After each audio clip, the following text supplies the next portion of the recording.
Pathanapuram NSS taluk union പിരിച്ചുവിട്ടുകൊണ്ടുള്ള സംഘടനയുടെ അപ്രതീക്ഷിത നീക്കം വരാനിരിക്കുന്ന തെരഞ്ഞെടുപ്പിൽ മന്ത്രി KB ഗണേഷ് കുമാറിന് കനത്ത തിരിച്ചടിയാകും. യൂണിയൻ പ്രസിഡന്റായിരുന്ന ഗണേഷ് കുമാറിനെതിരെ ഏകാധിപത്യ പ്രവണതകളാണെന്ന് ചൂണ്ടിക്കാട്ടി 11 ഭരണസമിതി അംഗങ്ങൾ കഴിഞ്ഞയാഴ്ച രാജി സമർപ്പിച്ചിരുന്നു.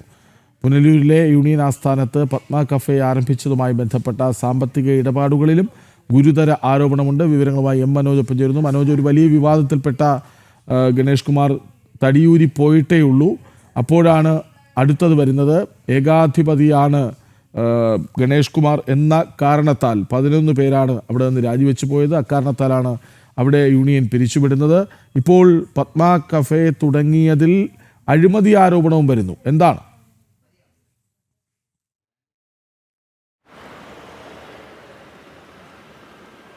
കൃഷ്ണരാജ്, ഒന്നിന് പിന്നാലെ മറ്റൊന്ന് എന്നുള്ള രീതിയിലാണ് ഇപ്പോൾ ഗണേഷ് കുമാറിനെതിരെ ഈ ആരോപണങ്ങളും പരാതികളും ഒക്കെ ഉയർന്നത്. അതിൻ്റെ അടിസ്ഥാനത്തിലാണ് NSSൻ്റെ ഈ ഒരു നടപടിയും. അതായത് കഴിഞ്ഞ കുറച്ച് ദിവസങ്ങളായി തന്നെ ഈ ഒരു വിഷയം ഇങ്ങനെ പുകഞ്ഞു നിൽക്കുകയായിരുന്നു. കഴിഞ്ഞ ഈ ഭരണസമിതി അംഗങ്ങളൊക്കെ ചേർന്ന് പെരുന്നയിലെ NSS ആസ്ഥാനത്തെത്തി നേരിട്ട് ജനറൽ സെക്രട്ടറിക്ക് പരാതി അടക്കം നൽകിയിരുന്നു. ഗണേഷ് കുമാർ ആയിരുന്നു ഈ പത്തനാപുരം യൂണിയൻ്റെ പ്രസിഡന്റ് സ്ഥാനത്തുള്ളത്. ഈ പ്രസിഡന്റിൻ്റെ പ്രവണതകളെല്ലാം ഏകാധിപതിയെ പോലെയായിരുന്നു എന്നുള്ളതാണ്. അതായത് പ്രധാനമായും പലതരത്തിലുള്ള ആരോപണങ്ങൾ. അതിൽ പ്രധാനപ്പെട്ടത് പുനലൂരിൽ പത്മ കഫേ തുടങ്ങുന്നതുമായി ബന്ധപ്പെട്ട അഴിമതി ആരോപണമാണ്. ഈ പത്മ കഫേ നിർമ്മാണവുമായി ബന്ധപ്പെട്ട് കോടികൾ ചെലവായി. ഇനിയും കൂടുതൽ പണം ആവശ്യമുണ്ട് എന്നുള്ളതും അതിൻ്റെ രേഖകൾ പരിശോധിക്കുമ്പോൾ അത്രയധികം വരുന്നില്ല എന്നുള്ളതൊക്കെയാണ് ഈ സാമ്പത്തിക ക്രമക്കേടുകളെ പറ്റി ഉയരുന്ന പരാതി. ഇതുമായി ബന്ധപ്പെട്ട് ഗണേഷ് കുമാറിന് വേണ്ടപ്പെട്ട ആളുകളാണ് ഈ നിർമ്മാണ പ്രവർത്തനങ്ങളിൽ അതിന് നേതൃത്വം നൽകിയിരുന്നത്. ഇതുമായി പരാതികൾ തുടർന്നു. അപ്പോൾ അതായത് ഈ ഭരണസമിതി അംഗങ്ങളുടെ ഭാഗത്തു നിന്ന് തന്നെ പരാതികൾ നിരന്തരമായി ഉയർന്നു വന്നു. ഇതുമായി ബന്ധപ്പെട്ട ഒരു യോഗം വിളിച്ചിരുന്നു. ആ യോഗത്തിൽ ഈ പ്രസിഡന്റായിരുന്ന ഗണേഷ് കുമാർ എത്താൻ വൈകിയതും പിന്നീട് യോഗം ആരംഭിച്ചു. അതിനുശേഷം ഗണേഷ് കുമാർ യോഗത്തിലേക്ക് എത്തുന്നു. അവിടെ താനില്ലാതെ എന്തിനാണ് യോഗം തുടങ്ങിയത് എന്നുള്ള ചോദ്യം ഉയരുന്നു.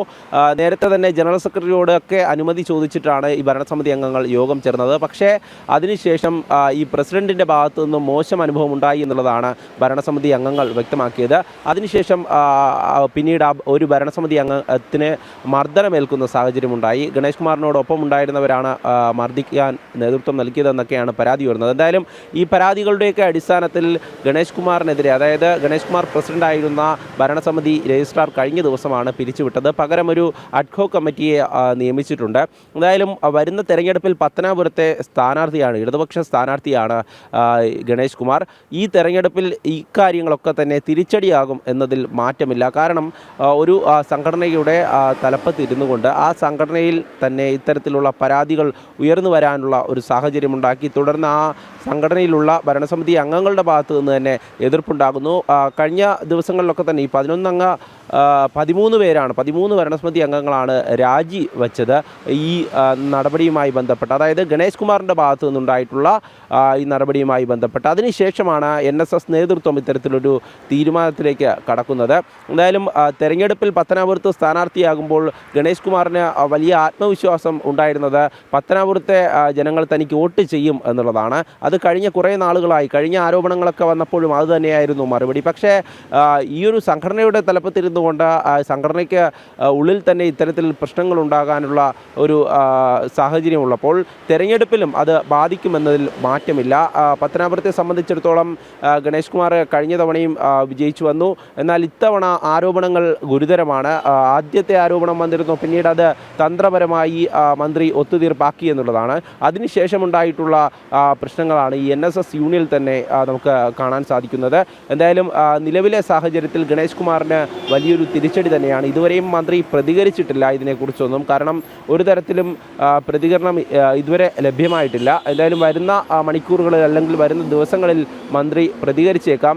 ഈ ഭരണസമിതി അംഗങ്ങൾ തന്നെ മന്ത്രിക്കെതിരെ തിരിഞ്ഞു എന്നുള്ളതാണ്. അതായത് അത്തരത്തിലായിരുന്നു ഗണേഷ് കുമാറിൻ്റെ നിലപാടുകൾ ഈ NSS യൂണിയനുമായി ബന്ധപ്പെട്ടുള്ള പ്രവൃത്തികളൊക്കെ. അതുകൊണ്ട് തന്നെയാണ് ഈ ഭരണസമിതി അംഗങ്ങൾ കൃത്യമായും ആസ്ഥാനത്തെത്തി രാജി സമർപ്പിച്ചത്. അത് ആദ്യം മറ്റൊരു കാര്യമുണ്ട്, ഔദ്യോഗിക സ്ഥാനത്തിരിക്കുന്ന സെക്രട്ടറി ഉണ്ട്. സെക്രട്ടറി നേരത്തെ തന്നെ ഇവിടെ നിന്നും സ്ഥലം മാറ്റം വാങ്ങി പോയി എന്നുള്ളതാണ്. അതായത് ഇത്തരത്തിലുള്ള ആരോപണങ്ങൾ ഉയർന്നു വന്നു, പ്രശ്നങ്ങൾ നിരന്തരമായി ഉണ്ടാകുന്നു, ഈ ആക്രമണം വരെ ഉണ്ടാകുന്നു എന്നുള്ളതാണ്. അത് കേരള കോൺഗ്രസിലെ തന്നെ പ്രവർത്തകർ നേതൃത്വം നൽകിയാണ് ഈ ഭരണസമിതി അംഗമായിട്ടുള്ള വേണു എന്നുള്ള വ്യക്തിയെ മർദ്ദിക്കുന്നത്. പട്ടായി ക്ഷേത്രത്തിന് മുന്നിലിട്ട് മർദ്ദിച്ചു, പിന്നീട് അത് പോലീസ് കേസെടുക്കുന്നു, അങ്ങനെയുള്ള സംഭവങ്ങളൊക്കെ ഉണ്ടാകുന്നു. അതിനൊക്കെ നേതൃത്വം നൽകിയത് ഗണേഷ് കുമാർ ആണ് എന്നുള്ള ഒരു ആരോപണമാണ് ഉയരുന്നത്. എന്തായാലും ഏകാധിപതിയെ പോലെ പ്രവർത്തിക്കുന്ന ഒരു പ്രസിഡന്റിനോടൊപ്പം പ്രവർത്തിക്കാൻ തങ്ങൾക്കാവില്ല എന്നുള്ളതാണ് ഭരണസമിതി അംഗങ്ങൾ വ്യക്തമാക്കിയത്. നിരന്തരമായി തന്നെ ഈ പരാതികൾ നൽകിയിരുന്നു. NSS ജനറൽ സെക്രട്ടറിയെ നേരിട്ട് കണ്ട് പരാതി ബോധിപ്പിച്ചു. അതിനൊടുവിലാണ് ഇപ്പോൾ ഈ നടപടി ഉണ്ടായിരിക്കുന്നത്. വരാനിരിക്കുന്ന നിയമസഭാ തെരഞ്ഞെടുപ്പിൽ പത്തനാപുരത്തെ ജനങ്ങൾ ഇതെങ്ങനെ നോക്കിക്കാണുമെന്നതാണ്. അത് ഗണേഷ് കുമാറിനെ സംബന്ധിച്ചും ആശങ്ക തന്നെയാണുള്ളത്. സാമ്പത്തിക ഇടപാടുകളിൽ ഗുരുതര വീഴ്ച, ഏകാധിപതിയെ പോലെ പെരുമാറുന്നു. അക്കാരണങ്ങളാൽ 11 പേർ NSS യൂണിയനിൽ നിന്ന് രാജിവെക്കുന്നു. അങ്ങനെ രാഷ്ട്രീയമായി കൂടി വെട്ടിലാകുന്നു വീണ്ടും KB ഗണേഷ് കുമാർ. വിവരങ്ങൾ നൽകുകയായിരുന്നു മനോജ്.